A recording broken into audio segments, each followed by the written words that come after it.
This hearing will come to order. The subcommittee is meeting today to hear testimony on the future of NATO and our American commitment to it. Without objection, all members may have 5 days to submit statements, questions, extraneous materials for the record, subject to the length limitation in the rules. I'll now make an opening statement and then turn it over to the ranking member for his opening statement. This Thursday marks the 70th anniversary of our NATO alliance. We recently reflected on the importance of NATO in a hearing last month held by the full committee. Today, I'd like to follow on that by discussing and examining the future of NATO and America's commitment to it over the next 70 years. We have watched NATO evolve in significant ways since its inception, and looking at the different threats we now face today, we must anticipate that it will again evolve in new ways to address this changing landscape. This evolution is important because NATO has long been and will continue to be a cornerstone of our security and defense policies. Our strategic advantage over our competitors is that we have a coalition. Russia and China cannot say the same, and that's something we cannot lose sight of nor ever take for granted. However, to maintain this advantage, we need strong American leadership along two fronts. The first is by making it clear that we're committed to NATO and that the alliance cannot be broken or undermined by our adversaries. The second, and the focus of this hearing today, is America's role in leading NATO and its member states and partners through this unique period of change as new members join and as we face new threats that challenge NATO's readiness and ability to respond in an effective and a timely manner. NATO expansion has meant new and often smaller states are being integrated into the alliance, and this presents questions for how best to coordinate this integration, their contributions, and the strengths, and the vulnerabilities that they bring with them. Further, NATO must adapt in order to address new and emerging threats from China, Russia, cyber, hybrid warfare, terrorism, and climate change, among others.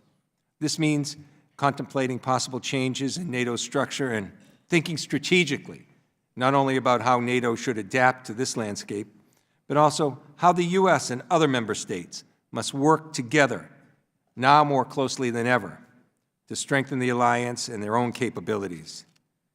We addressed our shared values in our previous subcommittee hearing last week, and NATO is one example where our shared values really matter. There's no disagreement over a commitment to reach the 2% benchmark. That's been the case since at least 2014, and that was the continued understanding as recently as 4 weeks ago when I was in Brussels. And that's the understanding as NATO members gather this week in Washington. And as more members meet the 2% and the 20% thresholds for defense spending, I'd like to examine in this hearing how member states should prioritize their investments within the context of new threats NATO members are facing. As I take stock of the threats we're facing, it couldn't be clearer to me that this is what we need, and this is the time we need to be standing shoulder to shoulder with no daylight between us. Our friends and allies must stand together, defending our shared values that are most sacred to our security and that are under attack, values of freedom and democracy. We need NATO allies who are equally committed to those values as we are and who we can trust completely, because our NATO alliance is about our security. Lives are on the line. We must hold new and aspiring members to this standard, but perhaps more importantly, we must hold current members accountable to upholding these values that are at the very core of our NATO alliance. We should look at what our new member countries are ready to bring to the table, as well as democratic backsliding among our current members, as well as possible action like Turkey's purchase from Russia of S-400s and working with China on FG networks in Europe. I therefore look forward to addressing these important issues today and hearing from our witnesses. We have incredible insight into how we should go planning the next 70 years as a country. We have that same insight as allies, and it's a pleasure to hear from our witnesses today with their opinions about which direction we should go. With that, I yield to the ranking member, Mr. Kinzinger. Thank you, Mr. Chairman, and thank you to the panel for being here with us today. Look, NATO's not just an ally, they're our most important group of allies. We understand that strong alliances protect us from aggressors and guard our shared values. We appreciate you guys all being here. If you wonder why there may not be a huge turnout today, it's because this is the third hearing in 3 weeks that we've had on our friendship with NATO and Europe. We understand it's very important. Tomorrow morning, we're going to have the NATO Secretary General Stoltenberg address our Congress in advance of the 70th anniversary of our security cooperation. 70 years of working together to face down oppression. It's sufficient to say that our alliance is strong. That being said, there are a lot of other issues we need to actually finally address on this committee as well. In the past week, we saw the first round of elections in Ukraine, Brexit's status changing on a nearly hourly basis, and Russia landed soldiers in our own backyard to prop up the corrupt Maduro regime. In Ukraine, exit polls show that the political newcomer and a comedian won about 30% of the vote, while current President Poroshenko won about 18%. These two candidates will now face off on April 21st. By all accounts, it's likely that both candidates will support Ukraine's move towards NATO and EU accession. It's a good thing for our alliance in the United States. We also need to be having a hearing on what we saw in that first round of elections and what we can expect from the runoff. In the UK, Prime Minister Theresa May has indicated that she will resign following a successful Brexit. However, we're now seeing a coalition form to push for a soft Brexit, where the UK retains its membership of the European Economic Area. We could be having a hearing on how this would affect transatlantic trade and security with Great Britain, with whom we have the most special of bilateral relationships. Russia, the largest focus of this subcommittee, is not only responsible for the death of thousands of Syrians, but now has entrenched themselves to protect Venezuelan dictator Maduro as he starves his own people, a first-hand example of how socialism never works. There was once a time when this committee cared about Russia's activity in our own backyard, and we need to continue to do that instead of trying to handcuff the Trump administration from having a military option on the table during diplomatic negotiations. Had Congress threatened to block President Kennedy's strategy to militarily quarantine Cuba from receiving Soviet ICBMs during the Cuban Missile Crisis and use military force if necessary to protect our nation, I don't know if our negotiations would have gone as well as they did. I believe that some on this committee are being blinded by their opposition of the current administration, resulting in the same hearing 3 weeks running.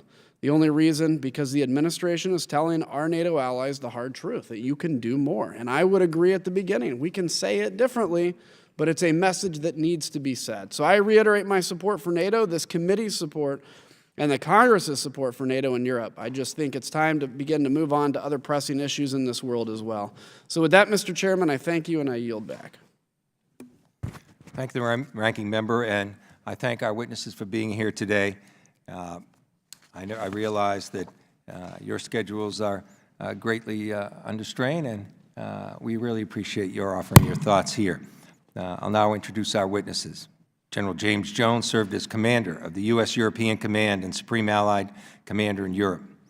He also served as President Obama's National Security Advisor and the State Department Special Envoy for the Middle East Regional Security. He is currently the chairman of Snowcroft Center for Strategy and Security at the Atlantic Council.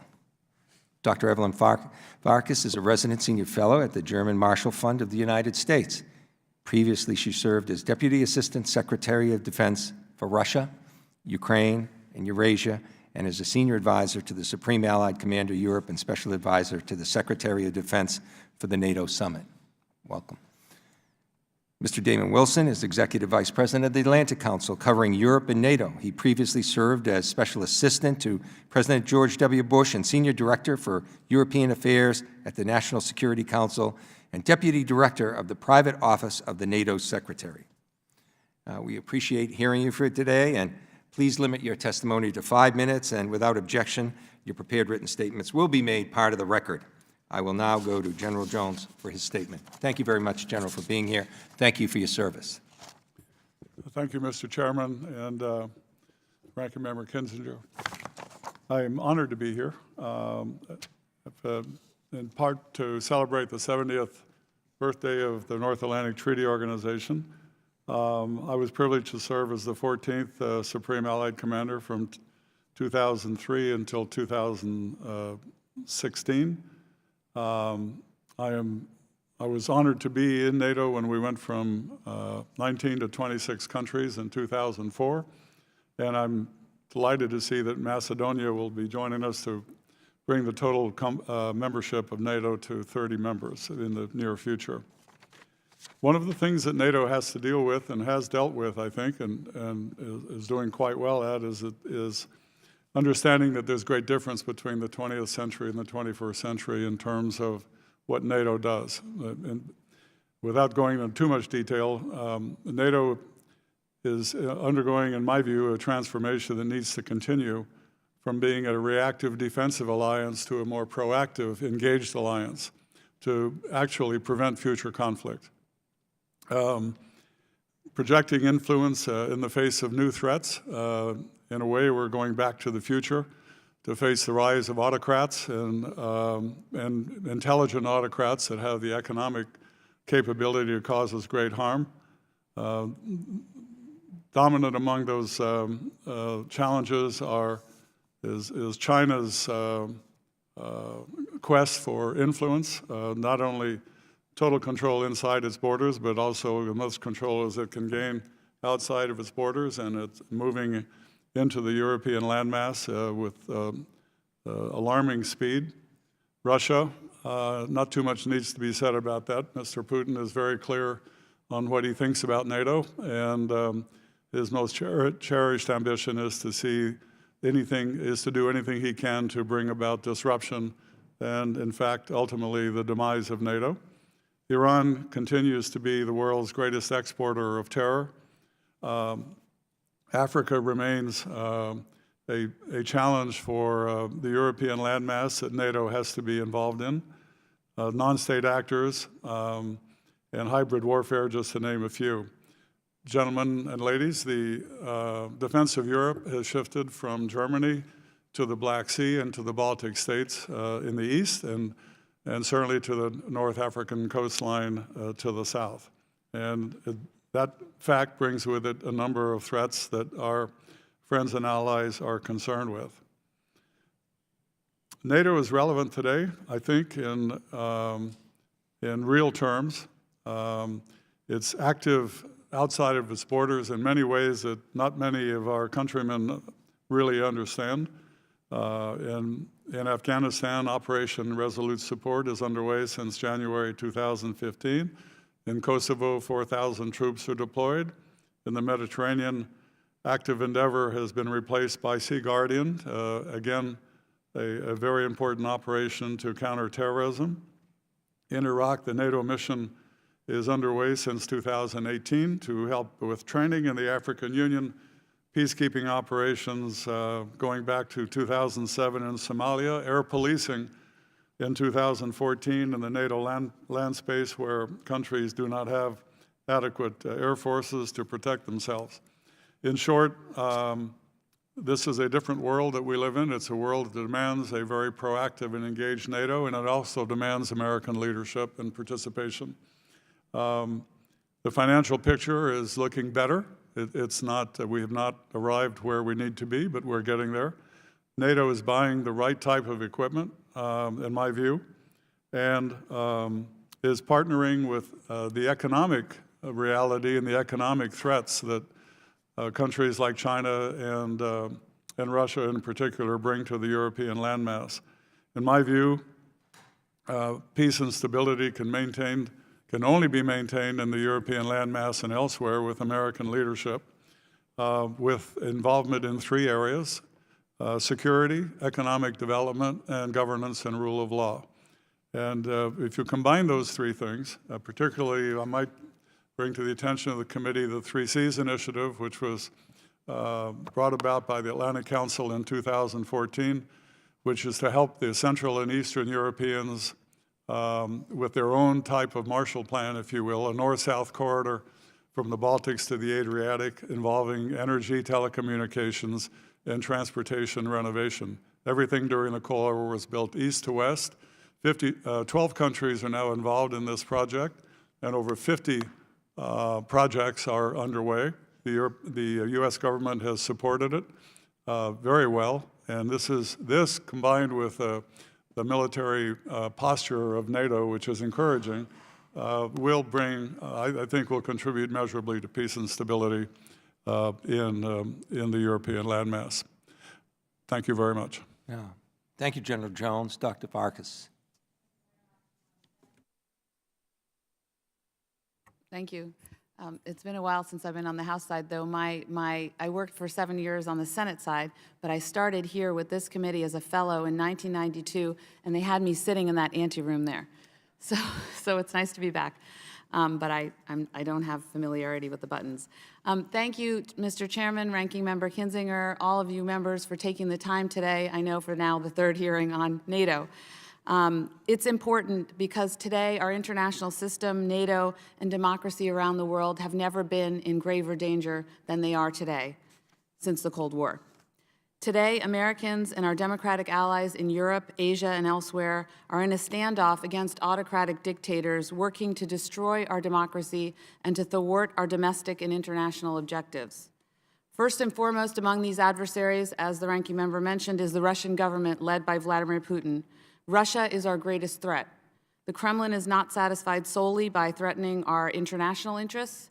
It seeks also a corrupt, weak, and undemocratic America. Russia, together with China, which seeks to co-opt rather than destroy the international order, aims to return us to a 19th century sphere of influence system. Now, we know from history that this alternative to the current global order leads to great power military competition, economic protectionism, and ultimately war. Russia would like nothing more than a United States uncoupled from the alliances that have brought us unprecedented success. NATO, our only operational collective security alliance, is in the sights of Putin's Russia. Yet, in this moment of danger, NATO is strong. In the decades since 1991, NATO expanded in territory and mission, as the General mentioned, and the recent historic agreement between Greece and North Macedonia means the latter will become the 30th alliance member. Countries want to join, and when they qualify, we welcome them. NATO did not grow in size, however, solely to deter Russia, though that was a motivation. NATO primarily enlarged to strengthen democracy and free markets. Today, deterring Russia is, however, once again at the top of the NATO agenda, and I would prioritize that. Russia violated the sovereignty of Georgia and Ukraine with invasions and occupations and the sovereignty of almost all, if not all, NATO members with cyber and information operations. Meanwhile, China hopes to develop 3G communications networks in Europe, which would leave NATO members more susceptible to Chinese espionage. This comes on top of Chinese Belt and Roll Initiative infrastructure projects, which have threatened to put European countries into debt traps beholden to Chinese entities for decades. NATO must focus on countering autocracies like Russia and China. And again, that's where I would put the priority. First, NATO must provide military support and advice to Ukraine, Georgia, and Moldova. NATO should seek a way to bring Georgia into NATO, perhaps temporarily carving out the occupied areas as we did with East Berlin during the Cold War. And I'm sort of stealing this idea from my colleague, Damon Wilson, who once set it forth in an Atlantic Council paper several years ago. Maybe it'll catch on now. Second, NATO must prepare the two remaining Balkan aspirants, Bosnia and Kosovo, for membership and neutralize the threat posed by Russian influence and presence in the Balkan region. Third, NATO members must contribute more to building military conventional and asymmetric capabilities. Allies, of course, should meet their pledge to spend 2% of their GDP on defense and to invest 20% on real capabilities by 2024. But NATO should also establish, among other things, and I've listed a bunch more in the written testimony, a fund to help Eastern European allies and partners who still have legacy Soviet and Russian equipment. This was something that we didn't have money for under the Obama administration, but I would have liked to have done it dearly. Fourth, Russia must protect its military cutting edge and competitiveness vis-a-vis China. Fifth, finally, and most importantly, NATO members must renew their vows to democracy. Democratic backsliding cannot be ignored, especially when Russia works every day to cripple NATO's cohesion and resolve. The governments of Hungary, Poland, and Turkey must be held accountable. In the United States as well, we must heed the warning of the authors of How Democracies Die. Democracies die when leaders do 4 things. 1, refuse to play by the democratic rules. 2, delegitimize their opponents. 3, tolerate or encourage violence. 4, prepare to curtail the civil rights of political opponents and the media. We must shore up our democracy and improve the processes and functionings of its institutions. We must ensure civility and democratic culture. We must fight corruption and improve our capitalist system to provide transparency, opportunity, and basic well-being for all Americans. Any alliance is only as good as the sum of its parts. Thank you. Thank you, Dr. Farkas. Mr. Wilson. Chairman Keating, Ranking Member Kinzinger, distinguished members of the committee, thank you for the opportunity to testify on the future of NATO, and thank you for your leadership on our alliance. NATO is the most successful alliance in history, in large part because of its ability to adapt. So as ministers gather in Washington today, it's appropriate that this committee focuses not on the past, but on the future. As our nation prepares for a long period of strategic geopolitical competition, we need to put our alliances, and NATO in particular, at the core of our strategy. And to make them effective, U.S. leadership is the key ingredient. The United States and its allies increasingly agree that the great challenge of the 21st century will be the competition between a free world and authoritarian state-led capitalism, especially China and Russia. That means U.S. interests are best served when Washington and its allies act together. We need our allies as force multipliers of our interests and values when we face Moscow and Beijing. For NATO, this means responding to Russia's aggression today while preparing for the challenge posed by China's global reach. With regard to Russia, in my view, this requires a significant continuous U.S. military presence in the Baltic states, Poland, and the Black Sea and Balkan regions, together with our allies. Today, our allies are forward positioned in the Baltic states. The United States is not and should be. But the Russian challenge to us is likely to remain asymmetric.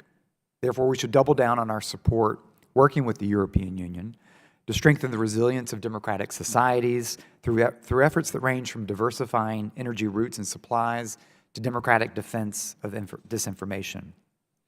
At the same time, we need a common approach with our allies on how to handle China's challenge, including by agreeing common trade practices and approaches to set global standards, supporting our allies and establishing CFIUS-like review of foreign investment, and forging a concerted transatlantic effort to ensure the free world harnesses new technologies such as secure 5G before the authoritarians do. In an era of great power competition, our goal should be to keep and expand our alliances. This means that we should stand by NATO's open door policy, recognizing that welcoming new members is about expanding the zone of security and the community willing to defend freedom. Enlargement to those willing and able to accept the responsibility of membership should be seen as in our interests, not just in the interests of the aspirants. The Senate will have the next opportunity to act to welcome North Macedonia as NATO's 30th member, demonstrating that Russia's effort to disrupt our interests in the Balkans is failing. Looking ahead, however, we should keep an open mind with regard to additional members, whether that be other Balkan nations, Cyprus as part of a settlement, Ukraine and Georgia in a way that Article 5 would not apply to their occupied territories, or Sweden, Finland, or Malta if their publics and governments opted for it. While geopolitics have returned to Europe, today's competition is global. Russia's back in the Middle East, Latin America, witness China's global reach. Recognizing this reality, the United States should lead a more concerted effort to thicken the political bonds and operational ties between NATO and its global partners. Today, these partnerships are an underinvested asset at NATO headquarters, and we should begin to change that. This means the United States could consider formalizing the links among U.S. treaty allies in Europe and those in Asia. And at the same time, we should begin to fostering alliance-like links among our existing allies with strategic partners such as India, and in Latin America, Colombia, Brazil, and Mexico as we consider what unfolds in Venezuela. Beginning to build a network of alliances now with the United States at the center would provide a more capable and intentional global democratic response to the authoritarian challenge. It could also be a precursor to a more formal set of alliances among democracies who are committed to protecting their way of life in a democratic international order.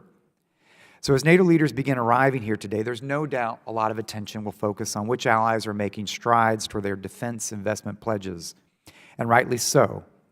While much more remains to be done, we can recognize that since 2016, European allies have spent an additional $41 billion and have plans through 2020 of additional $100 billion. That said, I am concerned about the current burden-sharing debate, that it can misplace the focus on what's strategically important inside the alliance. America's friends and allies are the United States' best competitive advantage.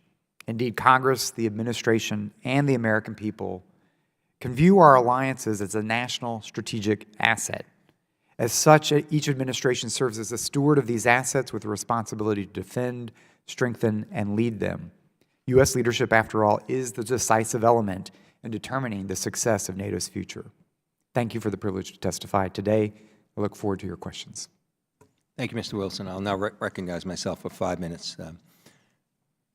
This week we look back and celebrate NATO and look back at the history, but this hearing is about looking forward.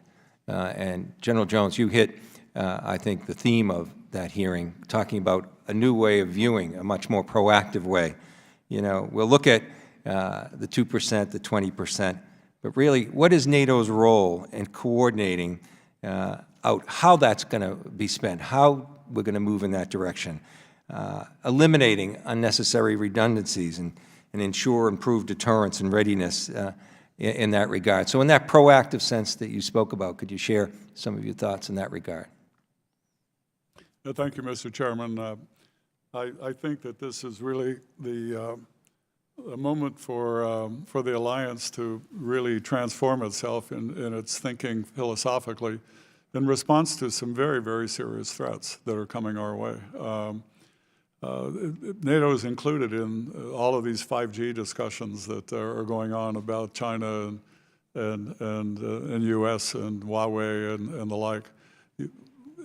NATO can and is showing signs of moving towards buying the right type of equipment for the future. It's showing signs of moving into the countries that are border the Black Sea and the Baltic states with expeditionary missions. There's even talk in Poland about encouraging the United States to establish fixed bases again in Poland. China and Russia are devoting a large part of their weapons acquisition to area and access denial in terms of reinforcing NATO, the European landmass, or in the Pacific. That will cause us to have to think about how we are able to react quickly in times of emergency. But I also really think that as the example, and if you don't mind, Mr. Chairman, I'd like to include this manual on the 3 Cs initiative as part of my testimony. Without objection. Thank you. So done. Because it's the combination, I think, the future of NATO is not just a military future. It's about economic strength. It's about governance and rule of law, as Dr. Farkas pointed out.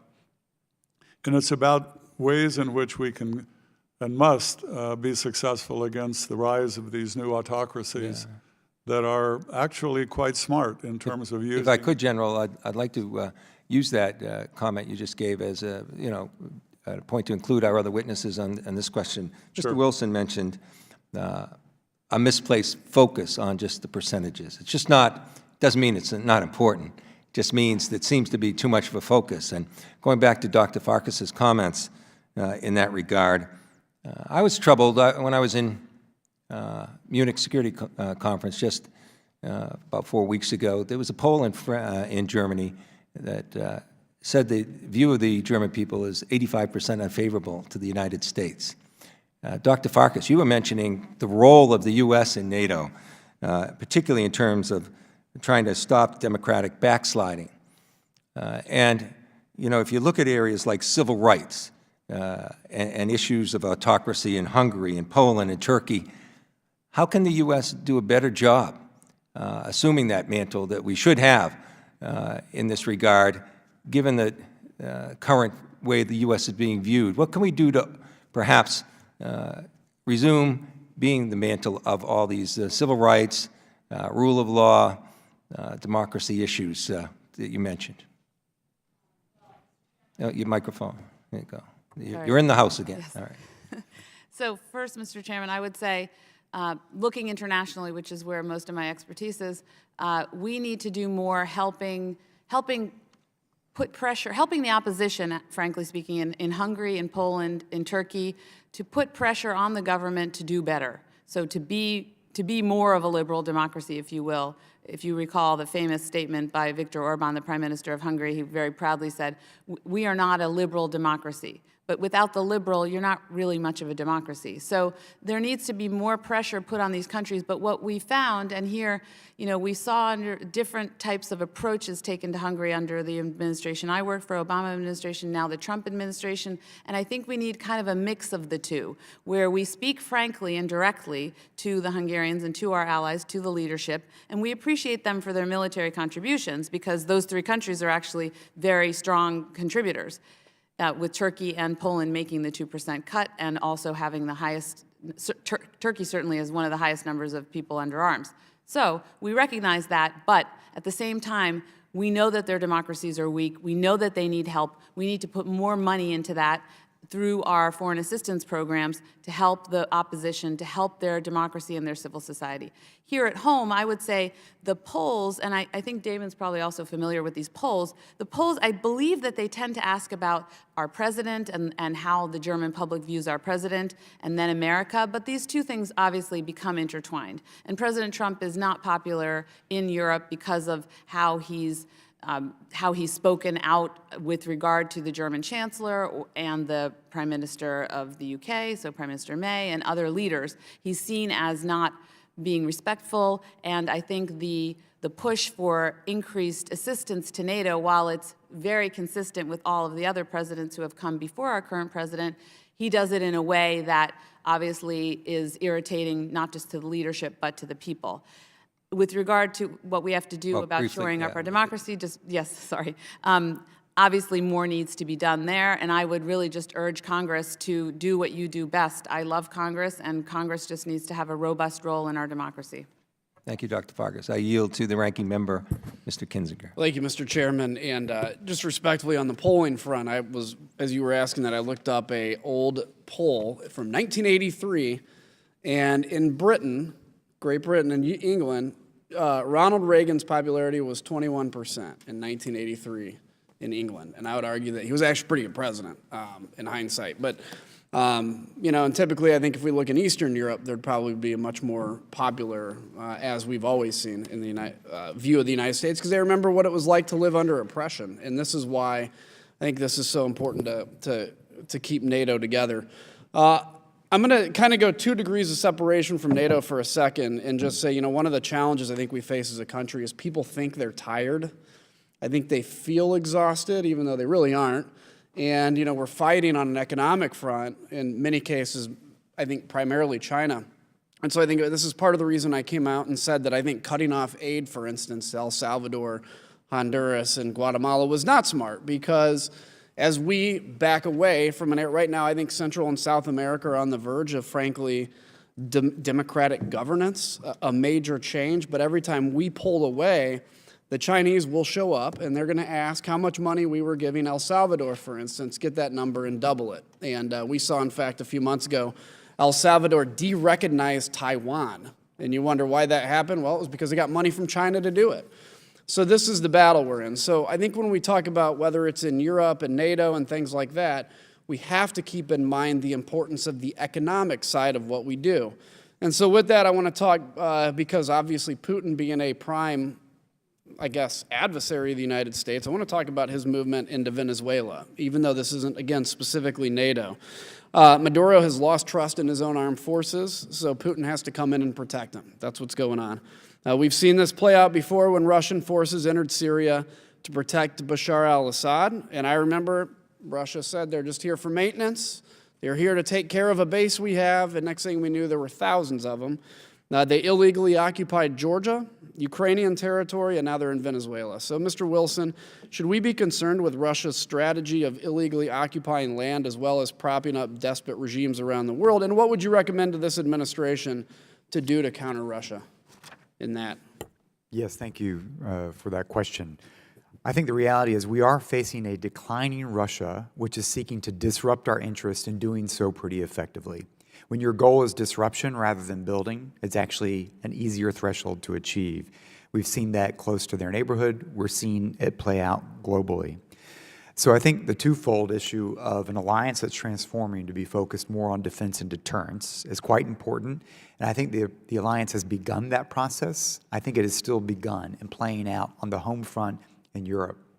But I think we need to be a little bit more strategic about how we think of disrupting Russia's interests on a more global platform.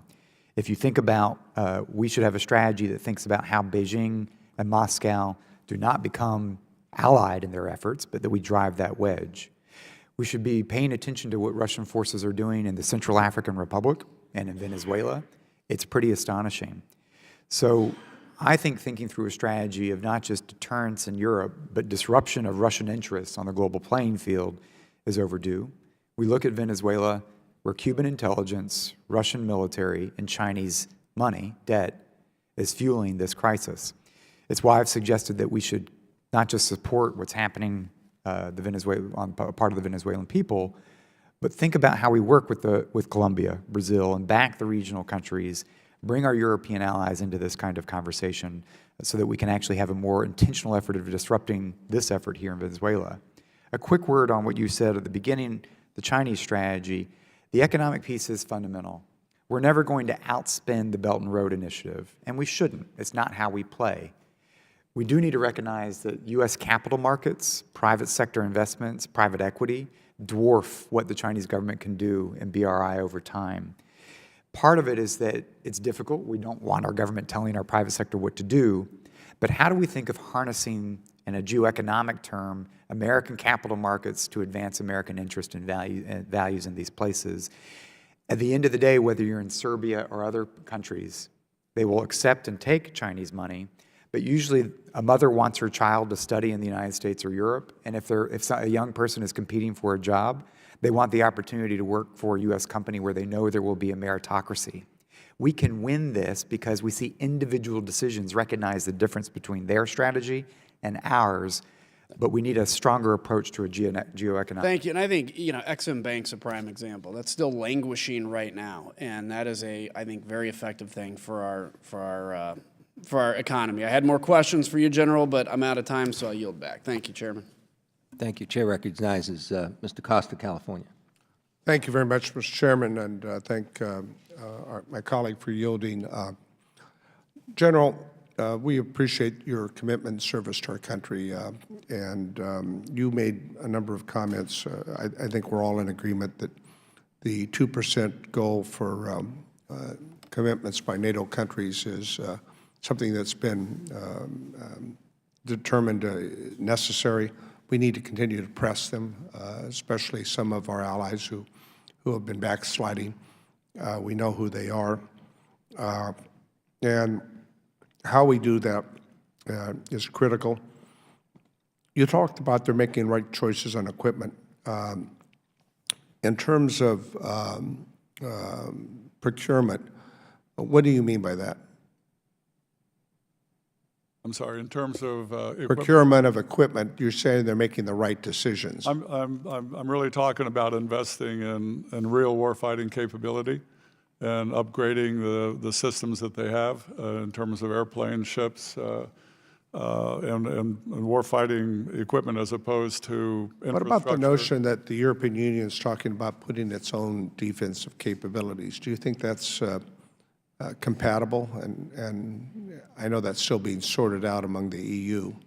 Well, I think that whatever the alliance can do in the regard of organizing itself in such a way that they buy the right things and they don't all try to do the same thing. I think that's very important. It's very important. They don't all need.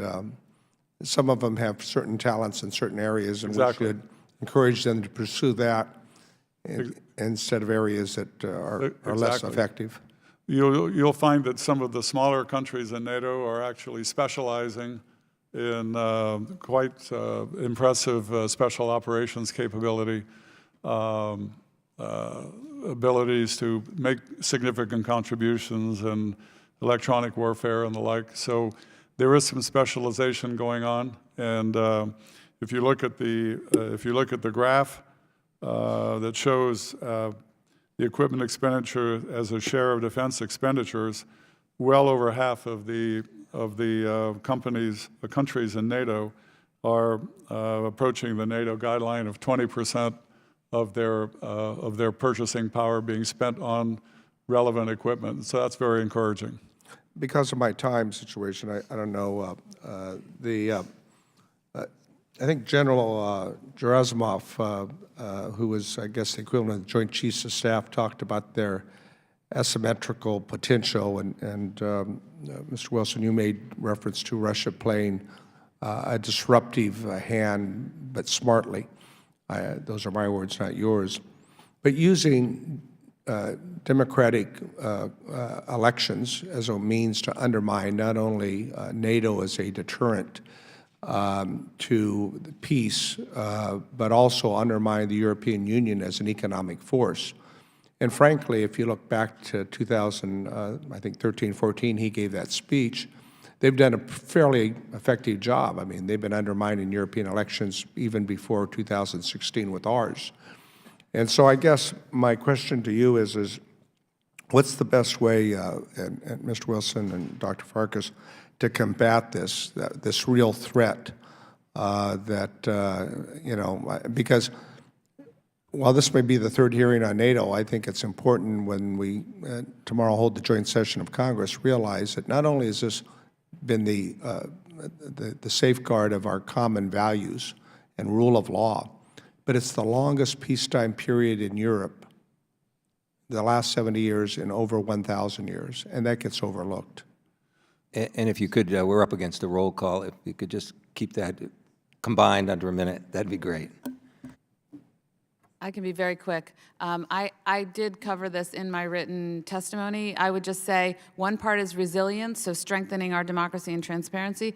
The second part is deterrence. And then I would say, a little bit based on the comments and question from the ranking member, we need to communicate very clearly to Russia what our expectations are, and if they cross a line, we need to be willing to take action. That was critical in Syria when the Russians attacked us, when their contract workers attacked us. And I think if we keep a firm line against Russia, keep the dialogue open, hopefully we'll have a new regime at some point in the not foreseeable future. If I could just add to the ranking member's statement, there is a difference, I think, in Europe, and I noticed it at the Munich Security Conference as well, between how Western Europeans feel about the United States and how Eastern Europeans feel about the United States. And that's something that it's real and it has to be dealt with. But what I've noticed in Western Europe is more of a trend towards appeasement against these autocrats in Russia and China, and that's a very dangerous thing. But the further east you go, the more you have solidarity with U.S. philosophy, U.S. fears, U.S. Identification of the threats that are coming towards us, be they military or economic or political. So we really need to shore up the Western Europeans, I think, more so than we have. And that's why I think these initiatives, like I mentioned, the 3 Cs initiative, are important in righting the balance in Europe where the Eastern Europeans' economies can rise and make Europe a more powerful entity to combat Thank you, these General. threats. Chair recognizes Mr. Wilson of South Carolina. Thank you, Mr. Chairman. And General Jones, and thank all of you for being here today, but General Jones, your colleagues have already addressed this, and that is the admission of Georgia into NATO. And I would be interested, because Georgia was promised in 2008 at the Bucharest summit that they would have the opportunity to join. Since then, the alliance has recognized Georgia already possesses all the practical tools for NATO membership. Georgia spends more than 2% of its GDP on defense and has committed the largest number of soldiers per capita of any allied nation in Afghanistan, how would you assess the potential for Georgia's admission to NATO? Speaking very as a personal opinion, I think Georgia has demonstrated fight way beyond its weight in terms of its contribution to Afghanistan and the quality of their soldiers and their commitment. Of course, admission to NATO and accession to NATO is largely a political question, but on the basis of performance, I would say that Georgia deserves our admiration, our support, and our encouragement for whatever it is they want to do with their own future. And I agree. Thank you, with all three of you. That's amazing. Mr. Wilson, Poland, which appreciates very much the temporary placement of troops, currently U.S. troops in the country, has announced that they would support stationing a permanent U.S. brigade in the country and finance the infrastructure and basing. What would be your view of putting a permanent U.S. NATO presence in Poland? I think we need to recognize that the challenge we're facing from the Kremlin today is not temporary, and we shouldn't plan as such. This is a long-term challenge. We need to have a continuous presence and be permanent as long as we face a Kremlin that is intimidating and threatening our allies. The two other small things I would say is that we need to learn to be comfortable with an uncomfortable relationship with Russia. And in response to some of the conversation, we shouldn't be going through a political cycle that would consider another reset approach with Russia, for example. And finally, to consider enlargement as a stabilizing force rather than a provocative one. And that's a way to reconceptualize how we think about Georgia's role. And I'm really grateful to serve as the co-chair of the Bulgaria caucus. And March the 29th marked the 15th year of Bulgaria being a part of NATO. How would you assess, Mr. Wilson, the benefits of Bulgaria as a part of the NATO alliance? So I think Bulgaria has been the fundamental story of how you create a Europe whole and free where former adversaries become allies. That is the story from France, Germany, to former Warsaw Pact countries, to Bulgaria itself. It's been an important ally, helping to anchor the southeast flank. It also is where I have some concerns about Russian disinformation and penetration, where I think some of the Russian efforts are the most active and sometimes the most effective. I think Bulgaria is underappreciated in terms of our ability to push back on those influences. And Dr. Farkas, you've already addressed this, but again, Russia has described further NATO enlargement as provocation and a variety of efforts to intimidate. Again, what can we do to push back on the infringement by the Russian Federation? Well, first, of course, the Russians themselves have been provocative, not us, and our enlargement, as Damon said, and as I said in the opening statement, was aimed at spreading stability, not at provoking Russia. However, we found out we really do need to deter Russia. We need to keep having a dialogue with Russia. Unfortunately, it's not going to happen within the normal context that NATO used to have the dialogue because of Russia's infringements, because of the things that they've done, primarily, first and foremost, of course, occupying and illegally annexing territory. But I would argue that we have to hold a firm line on deterrence. For too long, we were hoping, and this spans multiple administrations and really the whole NATO alliance, there was a hope that somehow the Russians would realize, that this was a bad policy.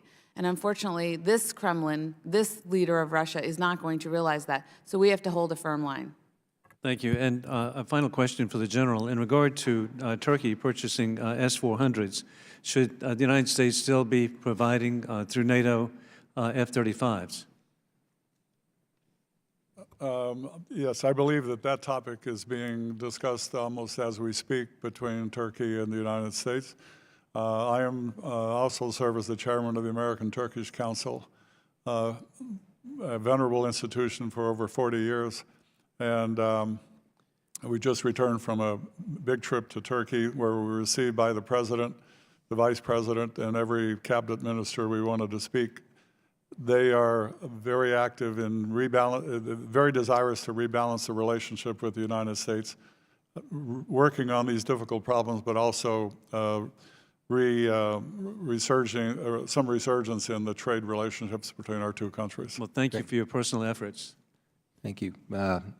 Chair recognizes the Vice Chairman of the committee, Ms. Spanberger from Virginia. Thank you, Mr. Chair. Thank you to our witnesses today.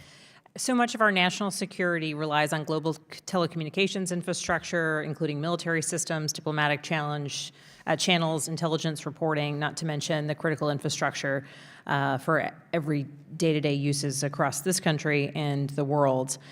Several countries, in addition to the U.S., have barred the Chinese company Huawei from supplying components for 5G networks, citing national security concerns, including Australia, New Zealand, and Japan, yet European allies have not. As recently as February of this year, the head of Britain's cybersecurity agency, GCHQ, said they needed to better understand the opportunities and threats from China's technology. My question for you all today is, how great of a risk do Chinese 5G network providers pose to NATO security in your estimation? Thank you for that question. 5G represents to me one of the big challenges that the United States faces with its competition with China. It is up there with John F. Kennedy's Man on the Moon project. It's up there with the Manhattan Project for the 1940s. When I was a teenager in Europe in 1957, I witnessed the Sputnik moment where the headlines of the newspapers around the world said, "Russia beats the United States to space." I do not want to see a headline where it says China beats the United States in technology of 5G. 5G is the most disruptive technology that is going to come our way. It is absolutely critical to our national security and economic future that the United States not cede control over the infrastructure required for 5G, and more importantly, secure 5G.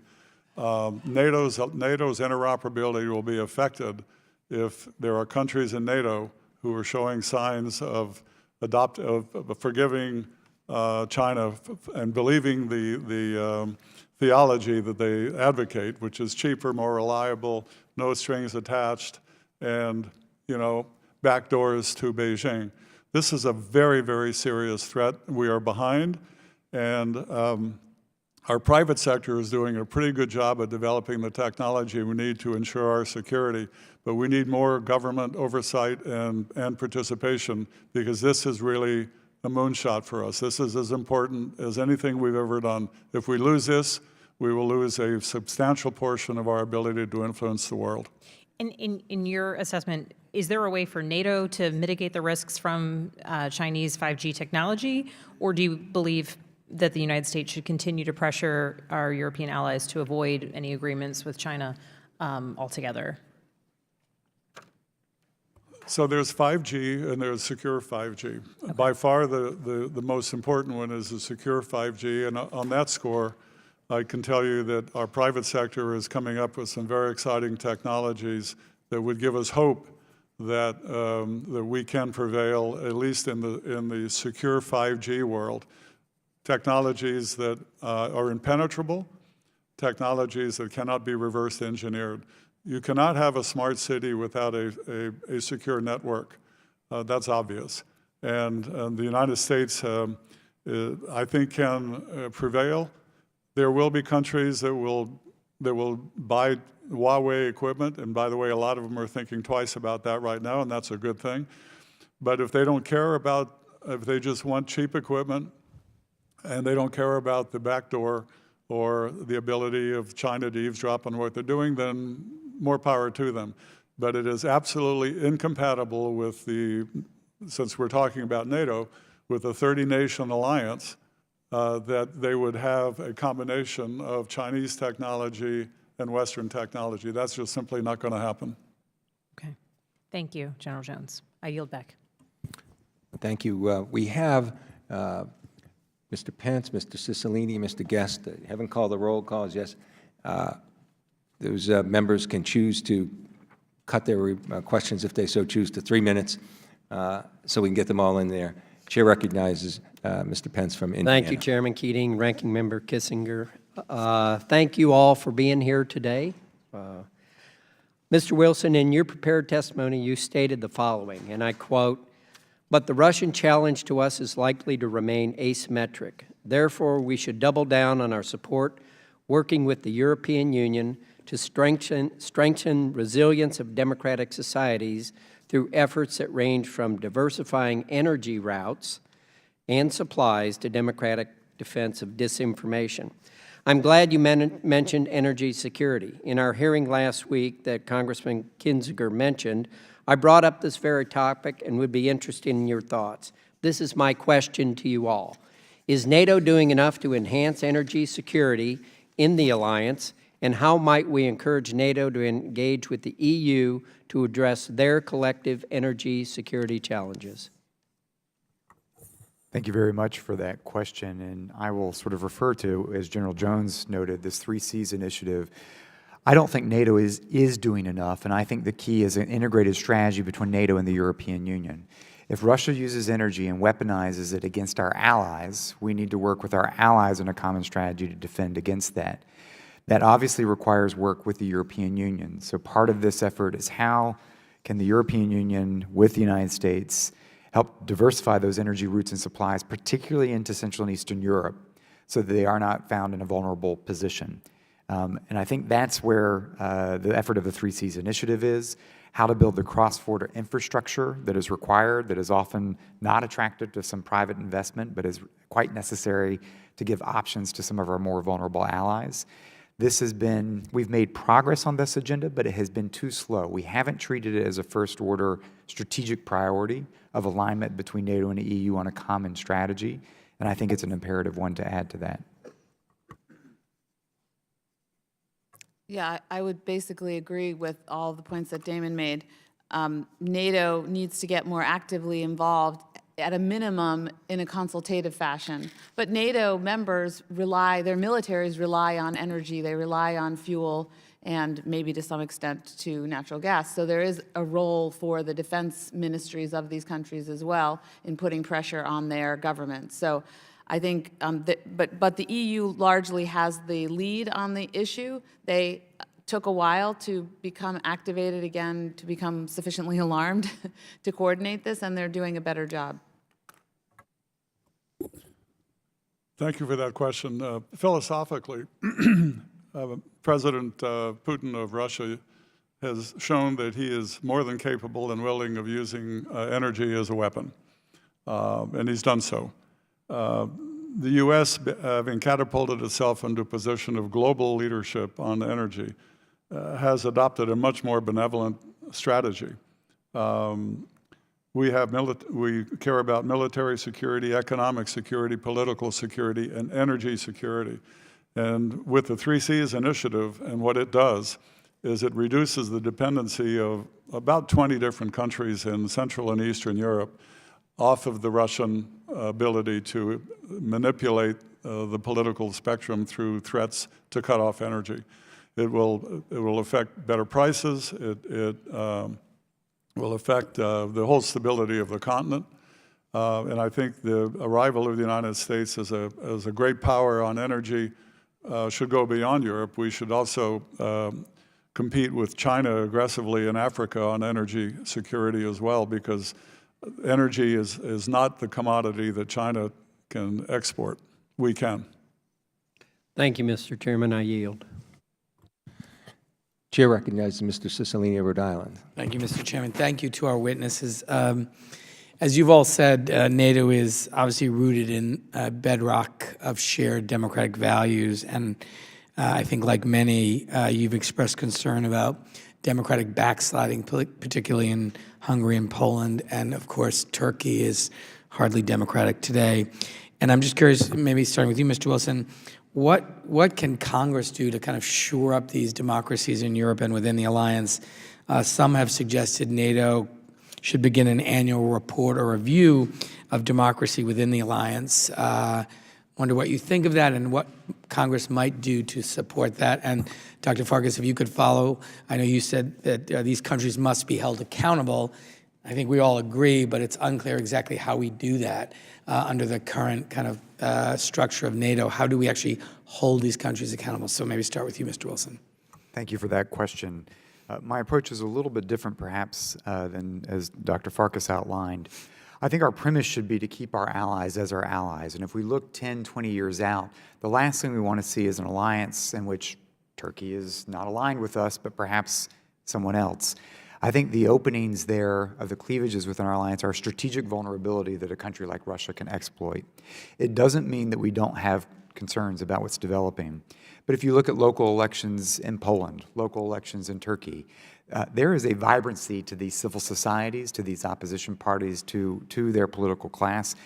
And I think that through engagement rather than isolation, rather than ostracizing our allies, being engaged, and I think that helps with a congressional body, with other parliaments, meeting cross-party, as you're doing meetings, doing cross-party parliamentary meetings with your counterparts, because my view of the alliance is to provide an architecture, an infrastructure, which provides a bedrock sense of security that our democracies, whether it's our own or others, can be self-correcting and help nurture this. So I'm reluctant to go down the path of a NATO passing judgment on democracies within that club while trying to set standards that we want to uphold, but understand that this is, isolating, calling out, or not meeting with, going 20 years without a head of state meeting with the Hungarian leadership is not the best way to pursue democracy in my view. I think it opens up opportunities for the Russians to play games and to potentially cause danger of peeling back our alliance. Dr. Farkas? Yes, in my written testimony, I also wrote a little bit more extensively on this, and I noted that when Secretary Pompeo was recently in Budapest, he talked about a new fund, new funding to help boost the civil society, to boost he didn't say the opposition, but the civil society in Hungary. So I think I would agree with Damon's approach, which is we don't need to certainly not another public litmus test like 2%, because I don't think it helps. And as he said, our adversaries will exploit it. But behind closed doors, I think we have to speak frankly with the heads of state and, the ministers, but then engage, as Damon said, not just in the meetings we hold, but our government needs to put more money back into those programs that we used to fund to help bolster civil society in Eastern Europe and elsewhere. So I think those are very important, and media outreach programs and Fulbrights and all of these people-to-people things, so that hopefully we can help their societies evolve either back to where they were before or to a better place. Thank you for that question. I would strongly encourage more congressional engagement with NATO. When I was over in SACEUR, the congressional visits were always well received by our European partners. I would double down on those missions. I think they're very important. I would recommend that our country reaffirm, and without any question, our commitment to Article 5 in NATO. I think that has got to be. We should not ever dangle that as a negotiating tool, because it makes everybody nervous. And by the way, Russia needs to hear that as well.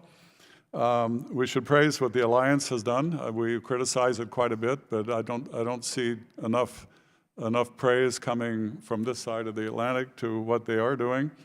I think, frankly, I would champion a revamping of the partnership program and the membership program, which I think should be divided.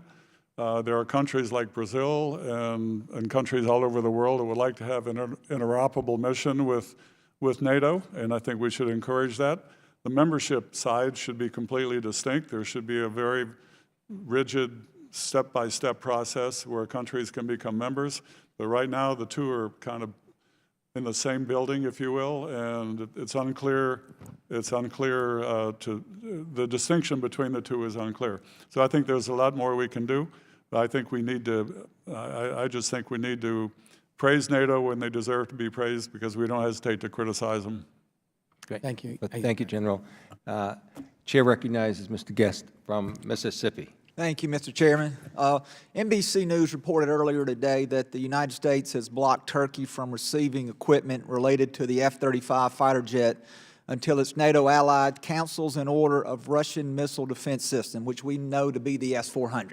Assuming that information is correct, General, do you agree with us canceling their receiving the F-35s? Well, before the hearing started, I saw another news clip that said that Acting Secretary of Defense Shanahan said that he believes that the S-400 issue will be resolved, and that the F-35 will be included in the in Turkey's architecture. So I'm on the private sector. I can't. Well, let me but I can ask, tell you- as a former I can tell you- general I and can- as a private citizen, I can- would you agree with canceling the F-35 if Turkey does not agree to cancel the S-400 missile system? Do you think that is a prudent decision by the United States government? My military friends tell me that the compatibility of the F-35 and operating in the same vicinity as the S-400 gives away some of the technology of the F-35 that the S-400 system could not otherwise acquire.